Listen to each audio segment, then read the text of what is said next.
Hey, you guys, on today's show, we've got some crazy stuff in this week in LGBT GFY news.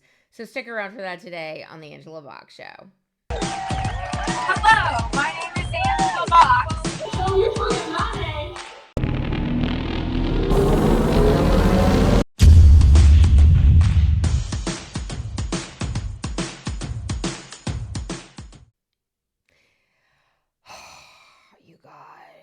You guys, I don't know if you've heard, probably not, because it was a very inconvenient truth. There was another transgender shooter a couple days ago.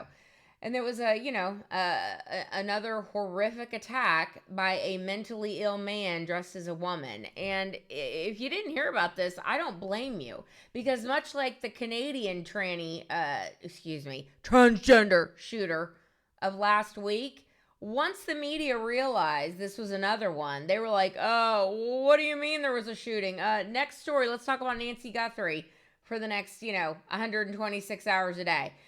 Anyway, there was a transgender shooter that a shooting that occurred in Rhode Island, and it's horrific. In fact, the interview that I'm doing this week is with a woman named Tracy Shannon, and this story has many parallels to this situation because she's basically a trans widow. And what that means is that she was married to a man who, all of a sudden was like, "Hey, BT dubs, I'm going to be a girl now." Y'all, this interview's wild. All right, so definitely check out that interview. But this situation in Rhode Island is horrific because this dude that looks like Dee Snider, essentially, the guy from Twisted Sister, goes into an ice rink in Rhode Island and opens fire, kills his son and his ex-wife. Robert Dorgan, aka Roberto Esposito. And Roberto Esposito, excuse me, I don't want to misgender this beautiful flower of a woman. The day before he went on his little rampage at the ice skating rink, he basically went on Alex Jones's Twitter and was like, "Hey," because Alex was talking about some tranny thing. And he goes, this is, I'm going to put the tweet up here so you can see it, but I'm paraphrasing. It basically said, STFU, you bigot, blah, blah, blah. And, people like you are why transgender people snap. And then literally the next day, this dude who looks like Dee Snider in a dress went and killed his ex-wife and his son at a hockey game. And the media's like, moving on, let's talk about Nancy Guthrie for another 24 hours. So just like last week in Canada, how they refused to name this person for what he was, and they were using female pronouns because of course they were. The New York Times this is a John Nolte article in Breitbart. Far left New York Times refuses to inform readers alleged ice hockey shooter was transsexual. And you know what? I think we should go back to using that term, transsexual or crossdresser, because there is no such thing as a transgender. You can't change your gender. You have a mental condition, a mental problem that tells you that you are a different sex when you are not. So you are a transsexual, okay? There is no such thing as a transgender. Anyway, the New York Times is refusing to name this person as a transsexual. Although the Times story is nearly 800 words long and 5 so-called reporters were needed, I love John Nolte, by the way. John Nolte, you magnificent bastard. His content on Breitbart is so good. He was like, they had 5 reporters on this thing. 5. 800 words. And it left at a vital fact that perhaps its readers would have found informative. As this is what it said. At a later news conference on Monday night, Chief Gonsalves said that the shooter's birth name was Robert Dorgan, born in 1969. Yikes, that dude looks like he's 70, pushing 70. She added that the person also went by the name Roberto Esposito, but did not provide a further explanation. I mean, F you, New York Times, F you, and you wonder why this crap keeps happening. And here's the bigger societal issue that we've got here. because we have been all brainwashed to thinking that this is normal, and because children have been told that they can change their gender at will and there's nothing wrong with it, and how dare you even question this, you bigots. Because we've all been now brainwashed and gaslit to thinking this is normal, the rise in transsexual shooters and the fact that it seems that it's happening like every week now, the media cannot acknowledge this because, number one, leftists never want to admit they were wrong. They will never, ever admit they were wrong. The only time a leftist admits they were wrong is when they are not a leftist anymore, okay? When they become red-pilled and see the light. Like, I don't know. Like ask a person who got killed, whose family member got killed by an illegal alien. Let's see how quickly they cling to that leftism. But anyway, they won't ever admit they're wrong. So they can't ever acknowledge that what we're dealing with in society is extremely serious because you've normalized severe mental illness, okay? And because you've normalized severe mental illness, people who have mental illnesses tend to go out and do mass shootings and things like that. And so now we've got a situation where not only are, I did a whole video on this, where politicians are wearing protect trans kids with knives on them, talking about armed trans people.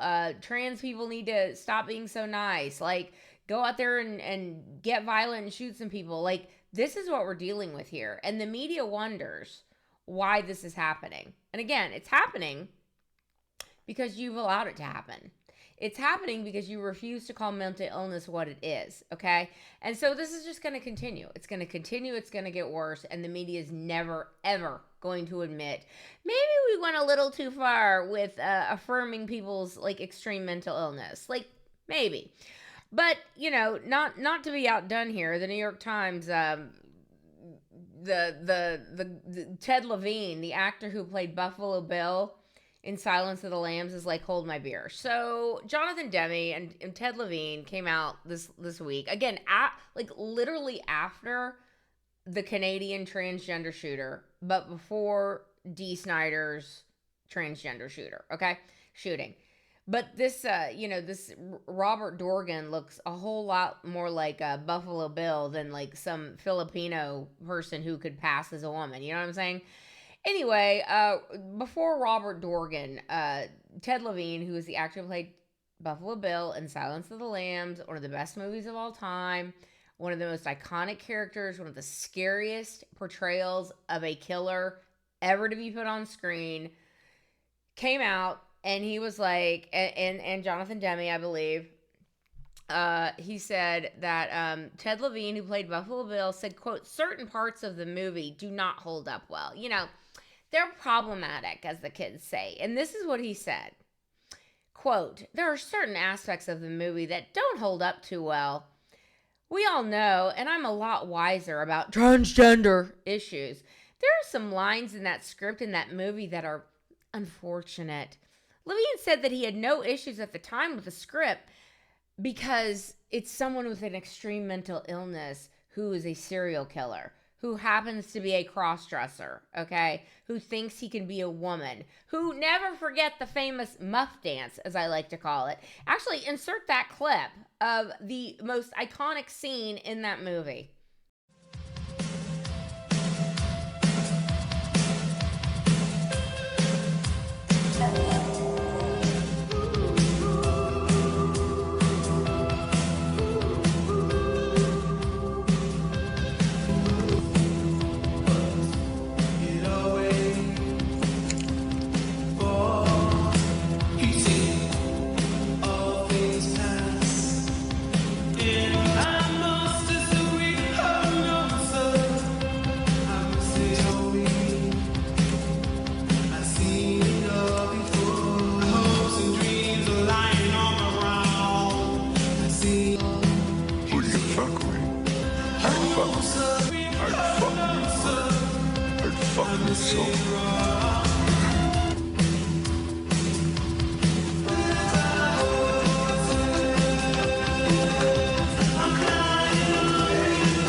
Yeah, the guy tucked his junk in between his legs and was like, I'd F me so hard. Like, the creepiest, right?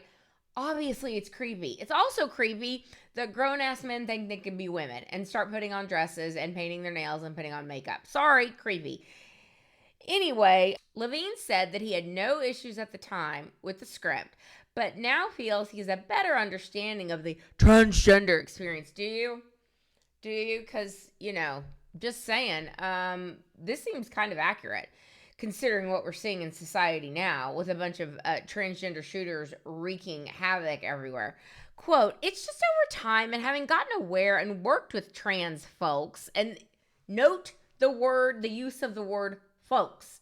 You guys, when people use the word folks, like Obama uses folks, teachers union uses folks, and they also use kiddos, which I also hate. It is a pandering word. A really big week for you folks around here. Some folks have grown pretty fat off me. Oh, baby, some folks think those boys got what they deserve. Oh, hey, you folks are back, huh?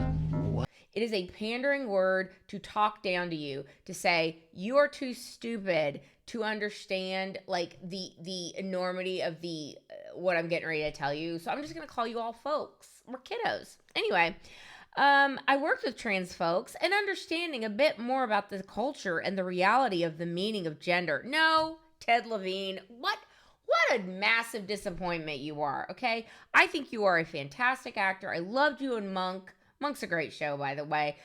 Loved you, obviously, in Silence of the Lambs. What in the actual? Like, do you have to pipe up about every little thing to virtue signal to the absolute lunatics that run Hollywood that you're one of the good ones, okay? You're one of the good ones.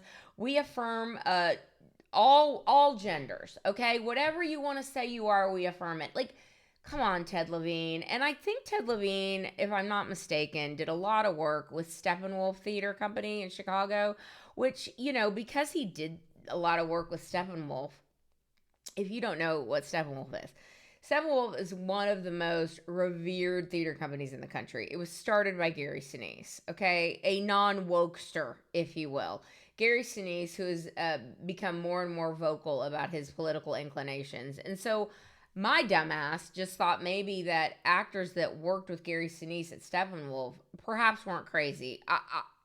I dare say not. Anyway, so Ted Levine is like, he just wants you to know he's like super, super serial and he's super sorry about all that. And, maybe they should just cut out the muff dance altogether. Like, perhaps they should just go in and, like they wanted to get rid of Huckleberry Finn and all those books, those historical books that maybe had some naughty words in there. Maybe we should just go and cut that part out of Silence of the Lambs altogether. I mean, you banned Gone with the Wind for X amount of years. Like, do it.